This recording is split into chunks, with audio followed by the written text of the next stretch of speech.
Welcome to the Rim Break Rodeo. We hope this video helps. You begin with ketchup as the sauce backbone.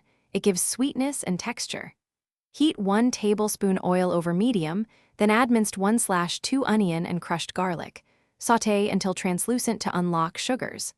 Once done, stir in 1 cup ketchup plus 1/4 cup water to loosen. Add 1 tsp mustard and 1 tsp vinegar now, so acids balance sweetness. Make sure to keep the heat moderate. This prevents ketchup from scorching while flavors start to meld. Once the base simmers, reduce to low and let it cook 8–10 minutes to concentrate flavors. Stirring regularly prevents sticking. You add 1/2 tsp sugar and 1/4 tsp salt so sweet and savory notes balance. A pinch of pepper sharpens the profile. If sauce is too thick, stir in a little water, 1 tablespoon at a time.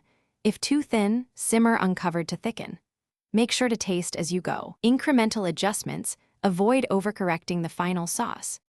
You finish by boosting depth. Stir in 1 tsp Worcestershire sauce or soy for umami, then remove from heat and cool 5 minutes so flavors settle. Once cooled slightly, spoon over hot dogs. The sauce clings best when warm. Make sure to taste one last time. If it's thin, simmer a few minutes to reduce. If it tastes flat, add a splash of vinegar or a pinch of salt. These small corrections reclaim bright, balanced flavor quickly. Thanks for watching.